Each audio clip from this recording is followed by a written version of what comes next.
আসসালামু আলাইকুম, আশা করি সবাই ভালো আছেন। আজকে কথা বলবো তাসকিন আহমেদ এবং মুস্তাফিজুর রহমানের বর্তমানে আইপিএলে যাওয়া নিয়ে যে তর্ক বিতর্ক বা মিডিয়ার মধ্যে যে আলোচনাগুলো চলছে সেগুলো নিয়ে। তাহলে আসুন মূল আলোচনাতে যাওয়া যাক। প্রথমে যে বিষয়টাতে আসবো, যেটা নিয়ে সবথেকে বেশি বিতর্ক হচ্ছে, সেটা হচ্ছে তাসকিন এবং মুস্তাফিজুর রহমানের আমাদের বিসিবির মানে বাংলাদেশ ক্রিকেট বোর্ডের এনওসি দেওয়া নিয়ে। বিসিবি নাকি তাসকিন এবং মুস্তাফিজুর রহমানকে এনওসি দিচ্ছে না। সামনে যেহেতু জিম্বাবুয়ে সিরিজ শুরু হবে, সেইখানে তাসকিন আর মুস্তাফিজ যদি না থাকে তাহলে বাংলাদেশ জিম্বাবুয়ের সাথে হেরে যাবে।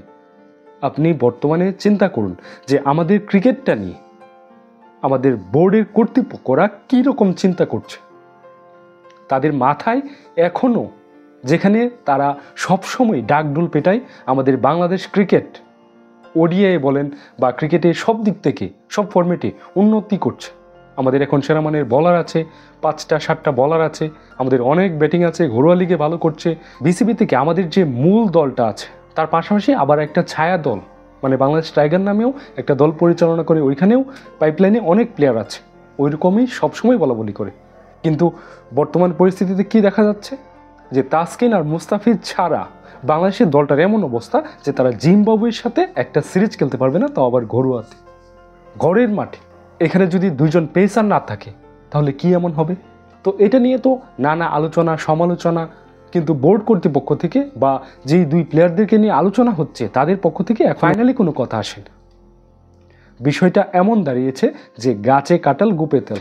তাসকিন আর মুস্তাফিজকে আইপিএল থেকে ডাকা হচ্ছে, কিন্তু বিসিবি তাদেরকে এনওসি দিচ্ছে না। আর আইপিএলের আরও নাকি বলছে, আইপিএলের যে দলগুলো তারা বলছে যে বাংলাদেশের প্লেয়ারদেরকে যদি পুরোপুরি এনওসি না দেওয়া হয় তাহলে বাংলাদেশের প্লেয়ারদেরকে তারা নেবে না। ওইরকমটা নাকি ভিতরে ভিতরে আলোচনা হচ্ছে বা ব্যক্তিগতভাবে, আর অফিসিয়ালি এরকম কোনো কথা বোর্ড থেকেও আসেনি বা প্লেয়ারদের থেকেও আসেনি। সব কিছুর পরে সর্বপ্রথম তো অবশ্যই ন্যাশনাল ডিউটি। আজকের তাসকিন, আজকের মুস্তাফিজ তারা তো তৈরি হতো না যদি আমাদের নিজেদের দেশের এই বোর্ড না থাকতো, এই বাংলাদেশ ক্রিকেট না থাকতো। তাহলে অবশ্যই দেশের ক্রিকেটটাকে সবথেকে বেশি প্রাধান্য দিতে হবে, কিন্তু সেটার পাশাপাশি অনেক কিছু চিন্তা করতে হবে। বর্তমান পরিস্থিতি বৈশ্বিক টুর্নামেন্টে বা বৈশ্বিক ক্রিকেটে বর্তমানে কি চলছে এটার দিকেও চিন্তা করতে হবে। আর বাংলাদেশের আমাদের ক্রিকেট বোর্ডটাকে, বিসিবিকে আরও স্মার্ট হতে হবে, যেখানে নিউজিল্যান্ডের মতো দল তাদের ন্যাশনাল খেলা রেখে অনেক গুরুত্বপূর্ণ খেলোয়াড়কে আইপিএল খেলতে দিয়ে দেয়। সেটারও কিন্তু একটা খুবই বড় একটা ব্যাখ্যা আছে, কারণ আপনার প্লেয়ারটা আইপিএল বর্তমানে এমন একটা জায়গায় গেছে যেখানে বিশ্বের সবথেকে বড় বড় খেলোয়াড় খেলে, সবথেকে বড় টুর্নামেন্ট এটা। তো সেক্ষেত্রে ওই রকম টুর্নামেন্টে যদি আমাদের দেশের প্লেয়ারগুলো খেলে তাহলে তাদের তো অভিজ্ঞতা বাড়বে। তারা একটা ভিন্ন কোচ, ভিন্ন পরিবেশ, ইন্ডিয়ার মাঠে বড় বড় স্টারদের সাথে খেলবে, ড্রেসিং রুম শেয়ার করবে, যেটা আপনারা সবসময় বলেন যে আমাদের প্লেয়ারদের অভিজ্ঞতার অভাব, অনেক টেকনিক শেখার অভাব, ওইগুলো তো তাদের মধ্যে হবে। সোশ্যাল মিডিয়াগুলো ঘাটলে দেখা যাচ্ছে যে বাংলাদেশের ক্রিকেটপ্রেমী ভক্ত দর্শকরা একটা কথাই বলছে যে তাসকিন, মুস্তাফিজ বা যারাই সুযোগ পাক দেশের যে কোনো টুর্নামেন্টে, সেটা হোক পিএসএলে বা আইপিএলে, ওই প্লেয়ারদেরকে এনওসি দেওয়া হোক। কারণ আমাদের পাইপলাইনে আমাদের ঘরোয়া লিগের বা আমাদের বাংলাদেশের যে ছায়া দলটা আছে ওইগুলোতেও অনেক প্লেয়ার আছে যাদেরকে এই যে জিম্বাবুয়ের মতো দলগুলোর সাথে খেলিয়ে ওদেরকেও তৈরি করা, যার জন্যই তো আমাদের ক্রিকেট এত পিছিয়ে আছে। যে আমরা সবসময় এই এক প্লেয়ারের উপরে ভরসা করে রাখি, মুশফিক, মাহমুদুল্লাহ, তামিম, মাশরাফি, এইগুলো করেই তো আজকে বাংলাদেশের ক্রিকেটটার এই অবস্থা। তো এই জিনিসটা থেকে আমাদের বের হয়ে আসতে হবে। যেই দেশের যে কোনো টুর্নামেন্টে প্লেয়াররা সুযোগ পাক সেটা দিতে হবে। এরপরে যেই বিষয়টা আছে সেটা হচ্ছে আমাদের হুড়োহুড়ি বেশি। আমাদের যেই প্লেয়ারটাই যে দেশেই খেলতে যাক না কেন, এটা তো বর্তমানে খুবই একটা স্বাভাবিক। আমাদের হুড়োহুড়ি করা তখনই উচিত যখন আমাদের দেশের প্লেয়ারগুলো অন্য দেশের টুর্নামেন্টে খেলতে না পারে, ড্রাফট থেকে তাদেরকে অন্য দেশের ফ্র্যাঞ্চাইজিগুলো কিনছে না, তখন আমাদের হুড়োহুড়ি করা উচিত। তখন আমাদের চিন্তা করা উচিত যে কেন আমাদের প্লেয়ারদেরকে কিনছে না। যেখানে বিশ্বের এত এত টুর্নামেন্ট হচ্ছে, সেখানে বিশ্বের যেই দেশগুলো ক্রিকেট খেলে, যেই ক্রিকেট দেশগুলোর নাম শুনতাম না, ওই দেশগুলোর প্লেয়াররাও বর্তমানে বিভিন্ন দেশের ফ্র্যাঞ্চাইজি খেলে। ওইখানে বাংলাদেশের প্লেয়াররা সেই তুলনায় খুবই কম সুযোগ পায়। আর এই জিনিসটা নিয়ে আমাদেরকে হুড়োহুড়ি করা উচিত, কিন্তু আমরা কি করি? এই জিনিসটা নিয়ে হুড়োহুড়ি করি না। আমরা হুড়োহুড়ি করি একটা গুজব নিউজ নিয়ে, একটা ফেক নিউজ নিয়ে। আমাদের সোশ্যাল মিডিয়া বলেন, আমাদের মেন স্ট্রিম মিডিয়া বলেন, সবাই একবারে নিউজ দিয়ে ছড়াছড়ি হয়ে গেছে যে আইপিএল থেকে মুস্তাফিজ এবং তাসকিন আহমেদকে ডেকেছে। মুস্তাফিজ খেলছে কলকাতায় এবং তাসকিন আহমেদ খেলছেন লখনৌ সুপার জায়ান্টে। আমাদের দুইটা প্লেয়ারকে একবারে খেলিয়ে দিচ্ছে। এর আগেও তো যখন প্লেয়ার ড্রাফট হয়েছিল, বাংলাদেশের অনেক প্লেয়ারদেরকে একবারে দিয়ে দিয়েছে। নাহিদ রানা থেকে শুরু করে মুস্তাফিজ, তাসকিন, সাকিব, তৌহিদ হৃদয়, এরকম আরও অনেক প্লেয়ার যারা নাম দিয়েছিল তখন 12 জন, সবাইকে একবারে ওই দলেরকে দিয়ে দিয়েছে। তারা কোন পজিশনে খেলবে, কি করবে না করবে, কয়টা ম্যাচ খেলবে, কত রান করবে, সব একবারে আমরা বলে দিয়েছিলাম। কিন্তু শেষ পর্যন্ত কি দেখা গেল? বাস্তবতাটা ভিন্ন। বাংলাদেশের একটা সিঙ্গেল প্লেয়ারও দল পায়নি। আমরা হুড়হুড়িটা করি কিন্তু সঠিক জায়গায় করি না। আমাদেরকে সঠিক জায়গায় হুড়হুড়িটা করতে হবে, তাহলে আমাদের ক্রিকেট এবং আমাদের ক্রিকেট যে সংস্কৃতিটা সেটা সুন্দর হবে এবং বাংলাদেশ ক্রিকেট আর উন্নতির দিকে যাবে। এরপরে যে বিষয়টা আসে সেটা হচ্ছে, আমরা তো প্রতিবারই PSL শুরু হোক বা IPL শুরু হোক বা বিগ ব্যাশ শুরু হোক, ওই লিগগুলো শুরু হওয়ার আগেই যখন প্লেয়ার্স ড্রাফট হবে তখন আমরা বিশাল একটা আলোচনা করি। আমাদের প্লেয়ারদেরকে আমাদের ওই দেশের ফ্র্যাঞ্চাইজির মালিকরা কিনবে কি কিনবে না সেটা তো পরের বিষয়। আমরা আগেই তাদেরকে এক একটা দলে দিয়ে দিই। আমরা এত বিশ্লেষণ করি, এটা করি ওটা করি, যে তাসকিন আহমেদ এই দলে খেলবে কারণ এই দলে তাসকিন আহমেদকে দরকার, মুস্তাফিজকে এই দলে দরকার, নাহিদ রানাকে ওই দলে দরকার, ওই রকম আমরা আলোচনা করে তাদেরকে এক একটা দলে দিয়ে দিই। কিন্তু বাস্তবতা কি দেখা যায়? যে বাংলাদেশের প্লেয়ারদেরকে, বাংলাদেশের টিমকে কেউ গণেই না। তারা ওইরকম কোনো চিন্তাই করে না। শ্রীলঙ্কার প্লেয়ার দল পায়, জিম্বাবুর প্লেয়ার দল পায়, আফগানিস্তানের প্লেয়ার অ্যাভেলেবল দল পায়, আর সেখানে বাংলাদেশের অবস্থানটা কোথায়? এখন বর্তমানে যে দুইজনকে নিয়ে আলোচনা হচ্ছে, তাসকিন আহমেদ এবং মুস্তাফিজুর রহমান, তাদেরকে যদিও IPL-এর যে দুইটা দল নেওয়ার কথা বলা হচ্ছে, তারা কেন নেবে?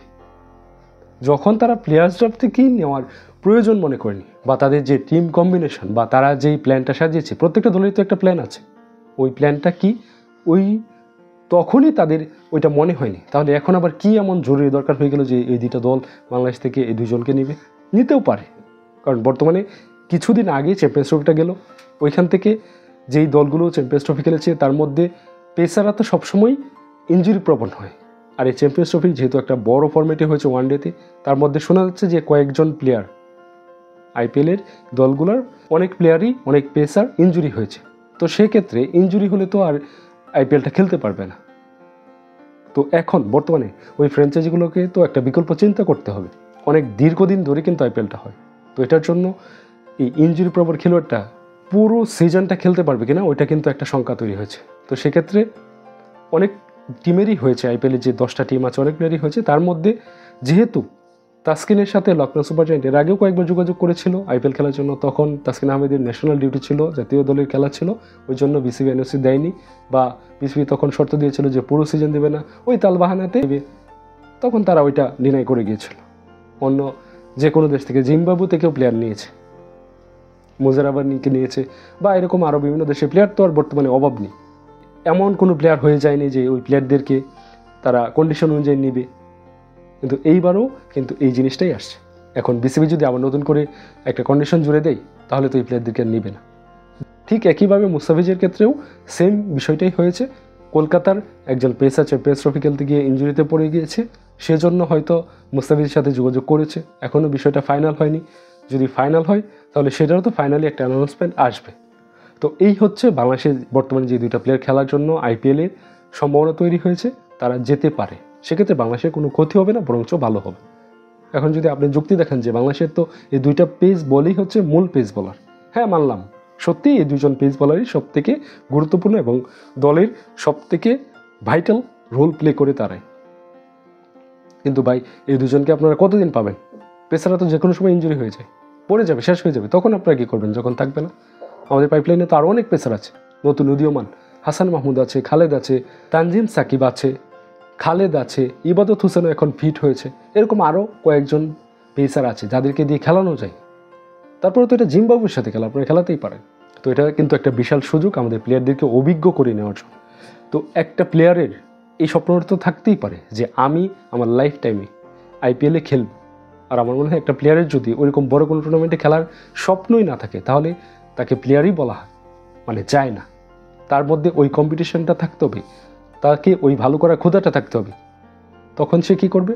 তখন তার নিজের দেশে বা জাতীয় দলে সে ভালো করবে। কারণ জাতীয় দলে যদি ভালো করে তাহলেই তো বৈশ্বিক টুর্নামেন্টগুলোর যে ফ্র্যাঞ্চাইজিরা আছে তাদের নজরে পড়বে। তো সেক্ষেত্রে কিন্তু ফায়দাটা কিন্তু দেশেরই প্রথম হবে, তারপর হচ্ছে ওই ফ্র্যাঞ্চাইজিগুলো। তো তাসকিন আহমেদ অনেক দিন ধরেই আশাহত হয়ে আসছে, এইবার অন্তত আশা করা যায় বা বিসিবির কাছ থেকে এটা আশা করতেই পারি আমরা যে তাসকিন আহমেদের যদি এইবার এই সুযোগটা আসে তাহলে যেন বিসিবি তাকে এই সুযোগটা দেয়, পুরোপুরি এনএসিটা দেয়।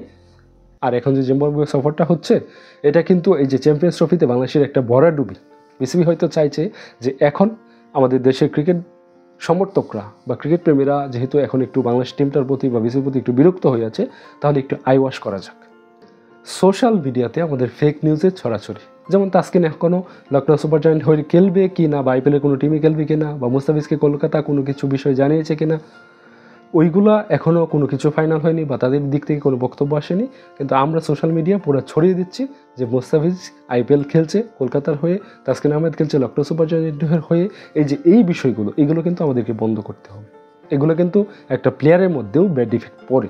তাসকিন আহমেদের কথাই ধরুন, তাকে নিয়ে বারবারই মাতামাতি করা হয়, তাসকিন আইপিএলে দল পাচ্ছে, পেয়ে গেছে, খেলছে, কিন্তু শেষ পর্যন্ত দেখা যায় এত নিউজের পরে, এত আলোচনা সমালোচনার পরে খেলতে পারলো না। তখন কিন্তু ওই নিউজগুলো যখন ওই প্লেয়ারটার সামনে বাসে তখন কিন্তু তার মধ্যে নিজের মধ্যে একটা কষ্ট কাজ করবে, এটাই স্বাভাবিক। তো এই ফেক নিউজগুলো আমাদেরকে বন্ধ করতে হবে।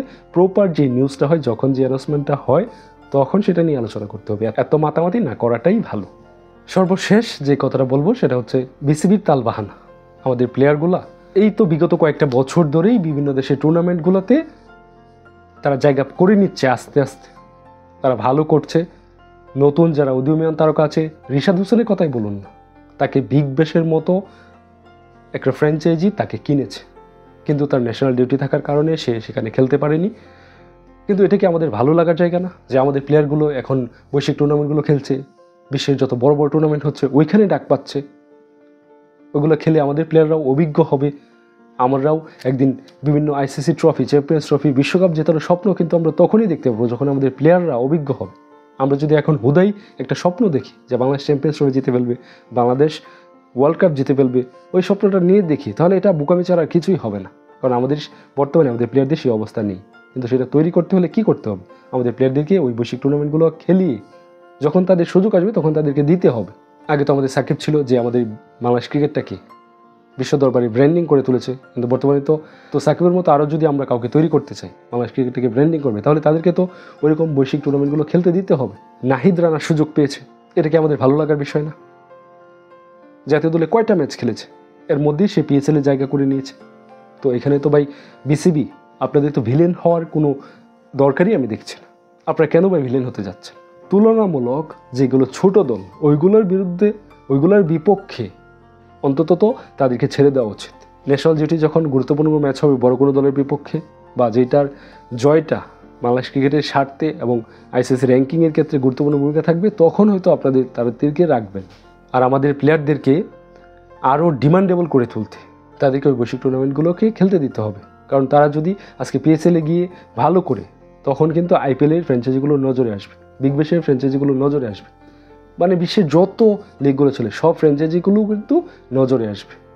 বাংলাদেশের প্লেয়াররা দাপটের সাথে বিশ্বের যত টুর্নামেন্ট হয় সবগুলোই খেলবে, এবং ন্যাশনাল টিমেও তারা দেশের হয়ে সম্মান বয়ে আনবে, দেশের বিভিন্ন বড় ট্রফি আনবে, আইসিসি ট্রফিগুলো আনবে, তখনই এটা সম্ভব। তো আপনাদের কি মনে হয়? আমার যুক্তিগুলোর সাথে কি আপনারা একমত? অবশ্যই কমেন্ট বক্সে জানাবেন।